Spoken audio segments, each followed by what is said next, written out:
Alright guys, time to start the vlog. I'm Eddie V. Good morning here from Wyoming, Cheyenne, Wyoming by the Sapp brothers. Truck stop. And first thing in the morning we have an issue with the truck. Not a major issue, it is this right here. Usually I don't put a seatbelt around the door, but in this case I do. Because when I went to lock the door by pushing down, watch on this door right here, you're supposed to be able to, after opening it, you could just, after opening this door, you close it, whatnot, push it down and click, that's it. Not the case with this. What happened here is I went to push it down and it completely fell through. So, it does still work. Watch guys. I still can open the door from this side. That's the good news. The other news is, can I lock the door from the outside? Because the button is not working, but this, see, it opens. I just don't know if it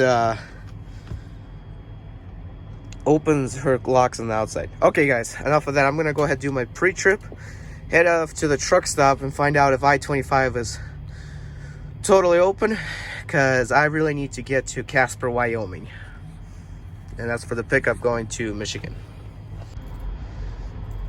Alright guys, so I just realized that this door does not open from the outside because the lock is disabled. So I can open it from the inside, but not from the outside. So I'm gonna have to leave it a little open when I'm doing some pickups or deliveries. Alrighty guys, so down here, this is my pre-trip. Everything went well. Gotta explain something. This is all ice. I'm hoping to get out. Little story here. Yesterday, when I was making that turn over here, trying to turn around and park here, I got stuck. As you can see right over there, my nose went in right there. But the problem is, it wasn't my nose. It was because it was all ice. I wasn't even stuck. I wasn't even deep into snow or anything. It just happens to be that it's all ice. So I had to lower my airbags, and after lowering my airbags, went back and forth, and then eventually, when I felt moving, I gave it a gas. I had to first slowly play around with it, and I got out. So hopefully, I can get out of this one. Looks like I might have to back up and go forward, but now, time to go find out if the roads are open. Alrighty guys, so, as you can see on the road, this is the parking lot right now.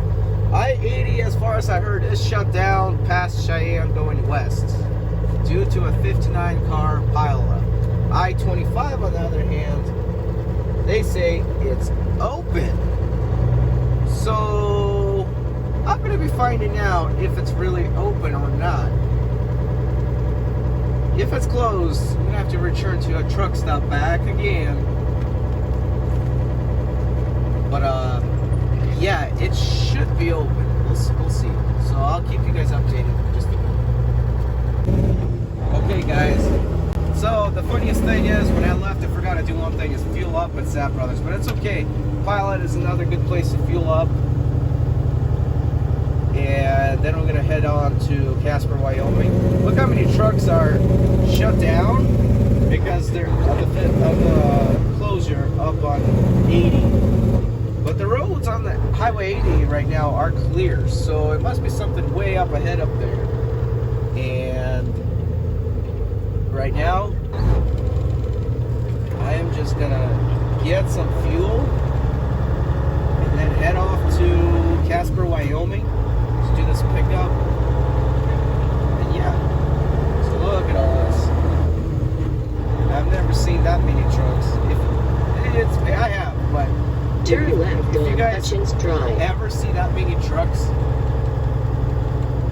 and parked, it's because the roads are shut down.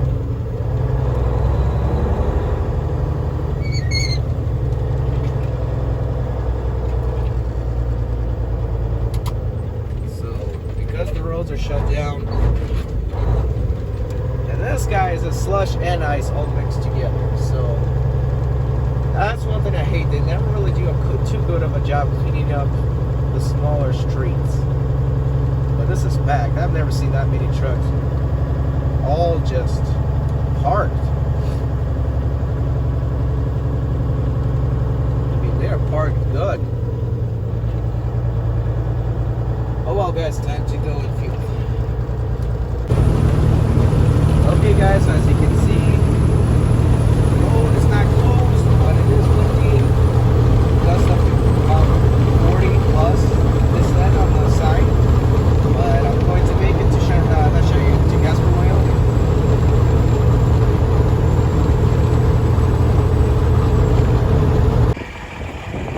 Alright guys, so I'm here in Casper, Wyoming. We're actually in some other town right near it. You literally have to cross the street into a different little town. But I'm picking up these 2 generator engines going to Michigan.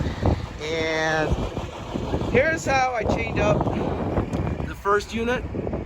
And they told me to crisscross, so you got to go down here like this, because there ain't enough room for me to really chain it that well going forward, because it's just not going to be enough force.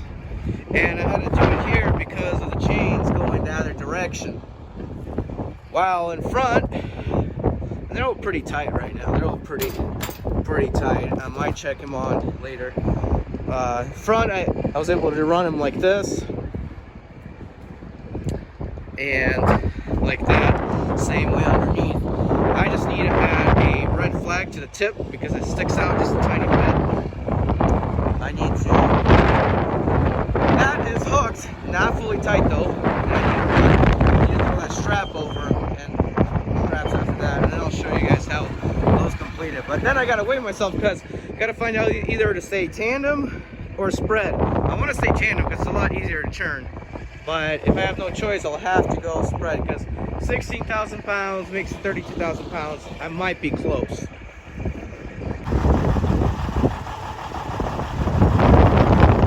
Alrighty guys, so with this 65-mile-an-hour wind, 40 to 65-mile-an-hour wind, I was still able to put the straps over like that. So I bungeed the chains, the loose chains, and also guys, if you take a look closer at each end, at each edge guard, I put a zip tie. That way these things don't fly away and stay put exactly how I need them to be. I just gotta take a few more pictures, and then I'm going to show you guys around. Oh, I still need a few more bungees. I need to bungee the chains here, so still need a couple bungees, but that's okay. So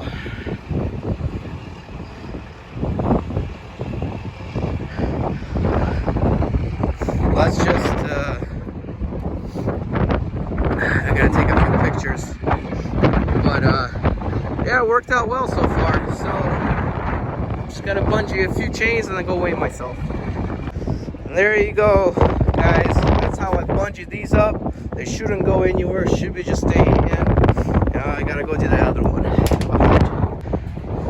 And there you go, red flag for it hanging out a little bit, and that is in there. And I mean, I'm good to go.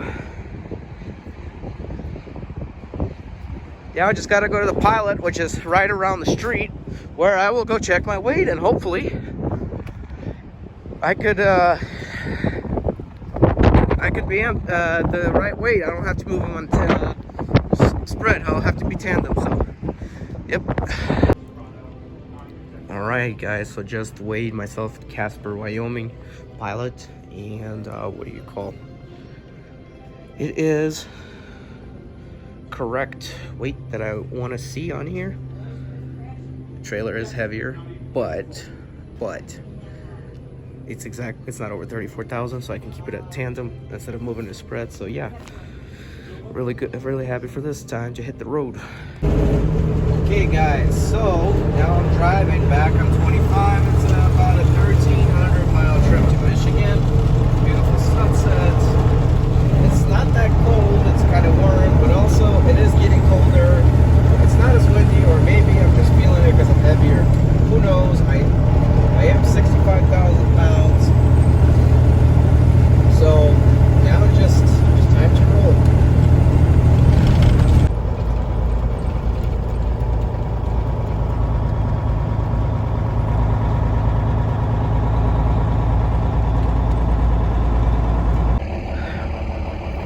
Wow, guys, what a night that was driving through. I was taking Highway 26 in Wyoming and Nebraska, and the bad part about it is pretty much all the way until Highway 80, I got hit with icy roads in the city, but clean roads in the 2-lane. But anyway, this is my pre-trip. I'm gonna start this day. I'm here in Sad Brothers in Nebraska, Elm Creek, I think it is, and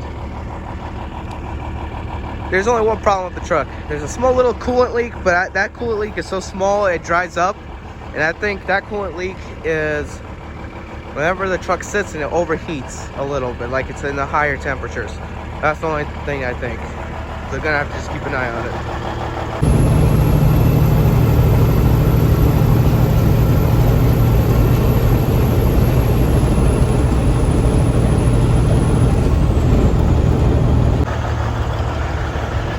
Okay guys, so I am at the world's largest truck stop here in Iowa, and I got some issues. Let me tell them about you. First issue is here. Blood oval leak. Second issue is on top. I gotta buy another cheaper connector. There you go. Okay guys, so now I'm gonna be walking to there. Let me turn off my head. There you go. Turn everything off. Basically, the 2-pin connector has broken again up there, so it's time to fix it. That's an easy job, except the fact that it takes time and it's a little hard to stand there at the truck and do it. So yeah, after I fix it, I should be good to go though. And once again, boys, I fixed her up. Another light in the books. That right there, I think I know where the leak is coming. I'm gonna dig you all when I get to Michigan. All right, guys, that's how she looks. All the lights are fixed. I am sure glad I am going to stop for the night because it is freezing rain. I am definitely going to stop for the night. It is way too slippery. And cars just piled up. I don't know why the siren is playing. Maybe because of bad weather or something, but just piled up. Let's go this way. That's why it's fun. And the car spun out, not piled up. 2 cars spun out on the ramp, and a tractor trailer was with jackknife. So glad I pulled over for the night. Guys, that's why I'm staying. It's all solid ice. Everyone's spinning out trying to even park, so I'm glad I parked it for the night. This guy is sliding when he was trying to reverse.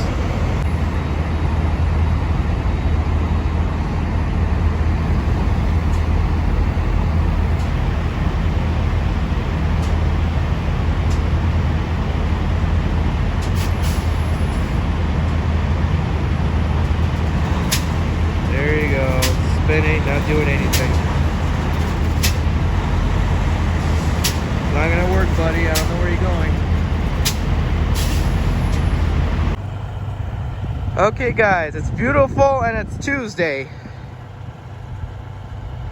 And it is snowing a little. I don't know if you can see it on camera, but it is snowing a little. I'm at this mom and pop truck stop. Nice showers, hot water running. There's a Speedway down there and a Pilot. I hate the Pilot.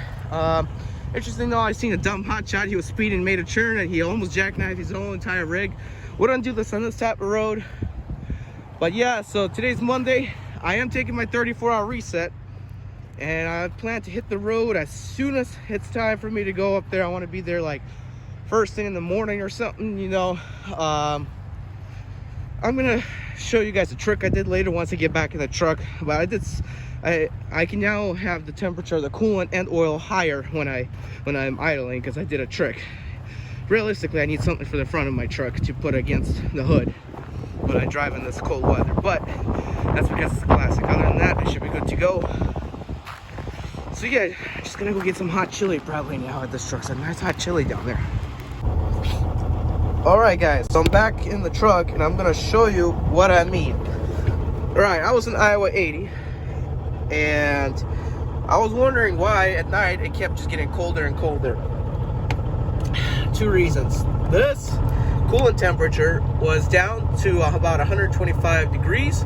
So the arrow was almost by that 100. It was right there, that section right there. And this right here, oil temperature, was almost at 100. It was between this and that, so it was about 110 degrees or something like that.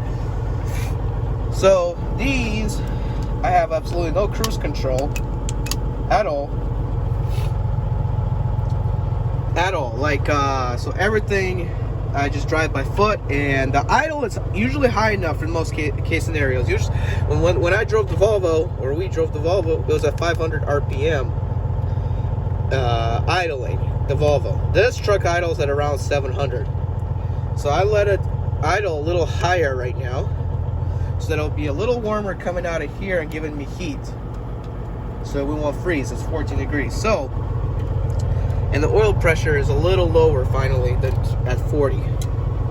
Basically, this is my contraption right here. I was able to jam the pedal a little bit, and jamming the pedal actually caused it to idle higher. So that's how I idle higher at night when it's super cold. Alright, not sure if you guys can see, but it's a very beautiful snowy night for now in Michigan. Okay guys, so sorry for not showing you any more driving, but this is Michigan and I'm at this weird construction site, and I'm the second truck. The first truck came here earlier, but a little bit in front of me, and the other guy is waiting. They're waiting behind it, so I hope this fellow is not stuck up there, because then I'm gonna have a long day. I'm sorry fellas, but I think this dude is stuck. As you can see, I don't know if you can see down there, he is scraping the bottom or buried, so I'm not sure what's gonna happen. Alright, so now guys, I'm in the staging area. Hopefully they don't take forever to unload. They did take that guy.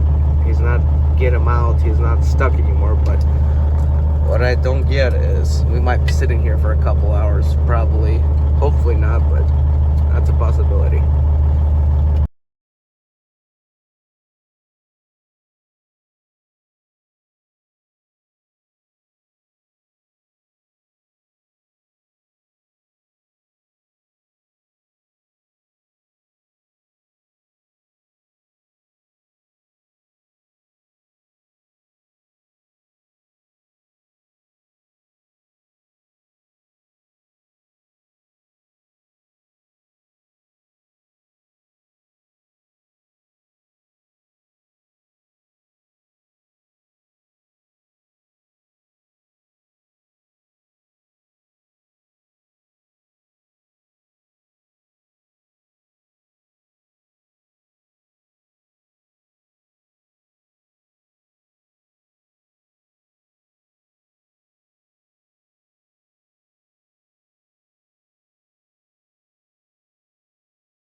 Guys, another successful load done. It was some tight turns. I just got to make one turn around up and far ahead, hopefully without issues, and that's it for the video guys. Not canceled. Guys, I'm Eddie B. 2004 turn right.